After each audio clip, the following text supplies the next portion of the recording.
Good morning. Morning. Good morning. How is everybody today? Wonderful. All a little blurry-eyed, thinking where I should still be in bed somewhere. I know my hair and makeup people were a little late this morning, but we managed to get it together.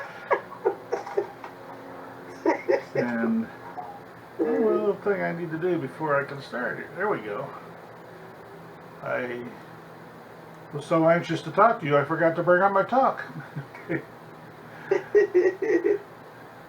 Well, we have been hearing an awful lot this week about getting back to normal. I don't know what normal looks like, so I'm a little curious as to what people are talking about. Because in spirit, we know that we are always in a constant state of growth, and that there really is nothing that looks like normal except that constant state of growth. As we mark the 1-year anniversary of the day life as we knew it ended forever, we keep hearing that there is this expected return to normal. And wishing for a return to some past time is counter to the nature of spirit. Spirit is in a constant state of evolution. In evolution, normal is a constant state of change. Allow me to submit for your consideration something many of us experienced at least partially firsthand, a brief history of the telephone. There was a time when making a telephone call started off with simply finding a phone. Usually in a general store or some other local small business. Once we had the phone in hand, the caller connected with an operator who manually plugged in the appropriate cables into the appropriate sockets on a switchboard to connect with another operator who would do the same until the desired connection was achieved. And with only a handful of trunk lines available, multiple phone lines were often active on the same party line at the same time. The birth of social media, where everyone learned everyone else's business by simply listening in. The rotary dial phone eliminated mountains of equipment and thousands of operator jobs, and we never looked back. The push-button phone introduced the pound sign and star button for yet to be imagined future features. Banking by phone soon followed, and we never looked back. Leap forward through the rapid evolution of cell phone features, and we all find ourselves routinely relying on mini computers, GPS-enabled movie studios that have erased any expectation of privacy. And by the way, they also make phone calls. And we are not going back. Ernest Holmes writes in the Science of Mind book that the science of mind shows us how to stop boring God by waking up to the fact that we are here in God school to learn the principles of world making and the evolving of self and society. Each of us awakens to spirituality at our own pace. Many of us have been taught traditional religious beliefs before awakening to our spiritual truth, learning to understand how the universe works and our seamless connection to it. We and the societies we populate are designed in the image of spirit to evolve, to grow and explore. John Bigelow writes in We Are More, the evolution to the next level of consciousness is a natural process. It just happens as a function of the expansion of our world view and our self view.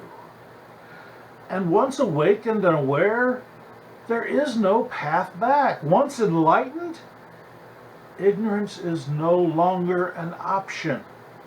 We can only build upon our awareness, expanding exponentially. Ernest Holmes writes again, we can never completely fathom the infinite mind. We shall always be discovering new lands. Consequently, evolution is an eternal unfoldment of the more yet to be.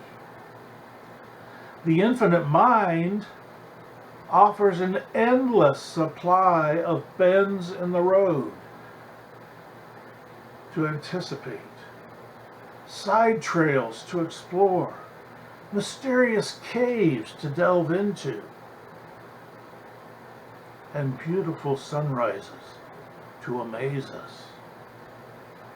John Bigelow again, we will never discover a new land, greater understanding, or higher consciousness while remaining firmly attached to where we once were. Since humans are gifted with freedom of choice and often with egos that far out of proportion to our common sense, it sometimes takes a dramatic wake-up call to shake our foundations enough to put us back on our spiritual track. Deeply held assumptions have crumbled in the past year. We have seen entirely new ways to express entertainment. We have seen new ways to express our love for each other. Yes, we want to hold each other. We want to be in physical contact. That need will never go away, but we found out that we can still express ourselves by simply showing up on a Zoom call or a phone call or a TikTok, if that works for you, to express ourselves, to develop a sense of self by simply expressing who we are inside in ways we would have never done before. We have found out that there are a lot of businesses we took for granted that weren't that essential. We still want them back, absolutely. We still want to go out to a restaurant. We definitely want to go see live performances. But, in the last year, successful businesses have dried up and blown away. Previously unrecognized atmosphere people, they call them in the movies, have suddenly been thrust into the forefront as essential workers. The clerk at the grocery store, the guy that mops the floor in the hospital, these people that we never really paid a lot of attention to before are suddenly extremely important in our lives. And we have the opportunity to look and say, are these people being honored enough? Are they being paid enough? Are we, respecting who they are and the contribution they make to our society? We will no doubt want to recover much of what we have done without this year, but we can never again take it for granted that nothing will change. We are not going back. Normal is evolving. Normal is not what was a year and 3 days ago. Normal is what is now and changing with us as we grow and expand our self-awareness. Ernest Holmes again, the divine urge within us is God's way of letting us know we should push forward and take that which is awaiting our demand. Our wisdom informs us we need to anticipate the unexpected and prepare ourselves to adapt quickly and embrace whatever experience unfolds before us, because the greatest sin is allowing God to become bored.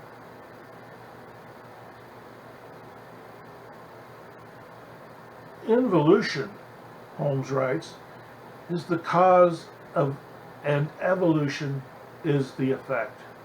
When a practitioner thinks or gives a treatment or makes a prayer He is dealing with involution, the first step of the creative process. When we bring forth the idea of what we desire in our lives, then I mean the true idea, not just peace as a lack of violence, but peace as a sense of stillness within us, abundance, not in piles of cash that we don't know what to do with, but enough around us to allow us to live in a state of comfort and to have enough love, to give enough love, and to allow love to simply flow through us. That's abundance. Having that feeling that the love is just flowing through us, that's an abundant lifestyle. And having that idea in our mind is what starts the creative process. Spirit feels that feeling, and spirit builds on that feeling. If we can, we can choose to simply drift along the currents we are caught up in, choosing victimhood over activism, but we can do better. Using the tools of spiritual learning, meditation, and affirmative prayer, we are empowered by Spirit to direct our experiences, to grow our awareness, and influence the evolution of the common consciousness. And the common consciousness cannot de-evolve. A couple of weeks ago we had a little incident here out in front of the house. Two cars literally staged an Old West shootout in front of my house a couple of weeks ago. And I happened to be standing right at my front door looking out through the window working on something there, and when it all happened, and when I realized what was happening in reality, I said, I need to hit the deck because bullets are flying, and so I did. But then the car sped off, and after the initial realization of what had just happened, in our new normal, once I went outside and realized that the house was okay, no bullets had hit the house, and my neighbor's house was okay, and suddenly all the neighbors were coming out, and I realized, and in just that instant I realized something really scary just happened, but thank goodness nobody's hurt. And I'm seeing my neighbors for the first time in a year. We all came out. There were hundreds of us on the street, and it's like, oh wow, I'm not alone.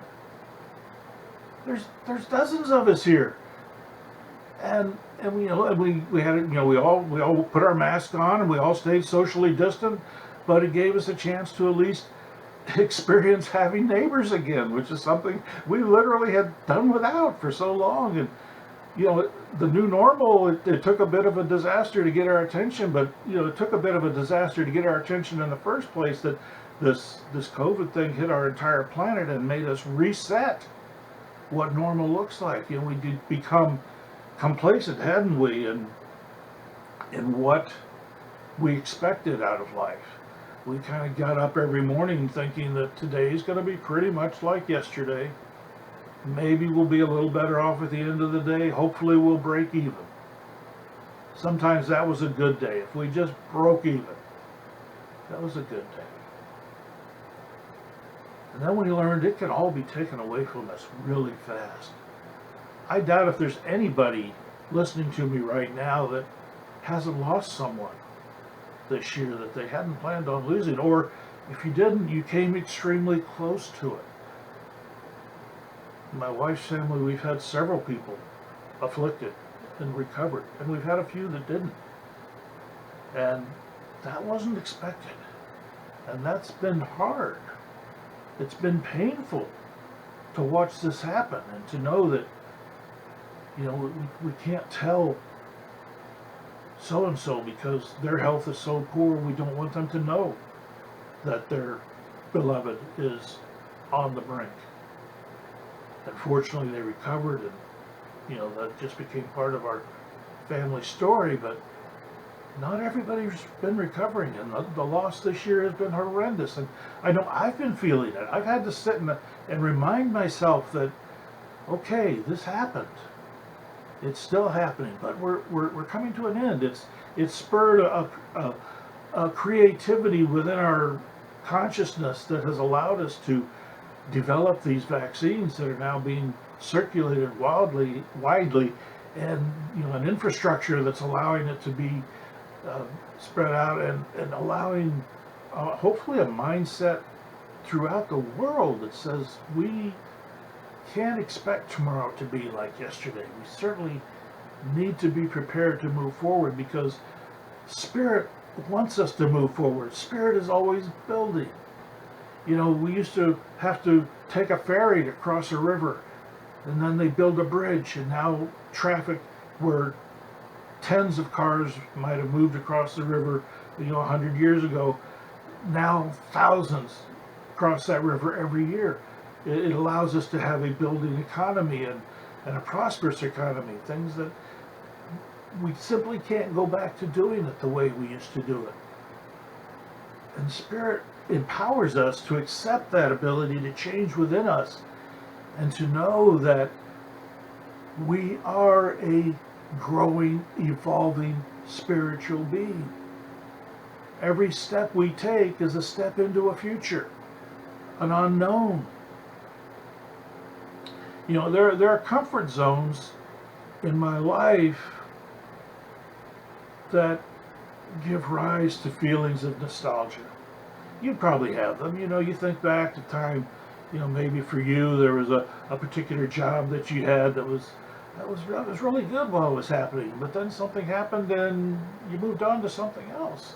But you still have pleasant memories of it. A lot of people claim they have pleasant memories of when they were in school, and I do have some pleasant memories of being in school, because I kind of knew what I was going to be doing every day when I was in school, and that was a comfort, because I was kind of timid when I was young, and afraid of new things a lot of times. And my 50-year high school reunion was postponed last year due to COVID, and conversations around that had me looking at my online at my school yearbooks, dredging up snippets of nostalgic memories that had left indelible imprints on my mind. And I say I was looking at my yearbooks online because I never bought my yearbooks. Never. And the reason was because in my reality, high school was a horrible time in my life. I was terrified every day of what I had to face there. I was being judged. We all are, both socially and academically, and I wasn't sure I was up to it. And in reality, I look at those yearbooks and I say, okay, I remember that person's name, I remember this person's name, but out of 350 people, I probably didn't know half a dozen of them. Just didn't. And the only good memory of my graduation was that it marked the day when life as I knew it ended forever. And I was forced to jump off into a new, unknown territory, to embrace unexpected daily experiences, something new every day. And now that became comfortable, because the unexpected became the expected.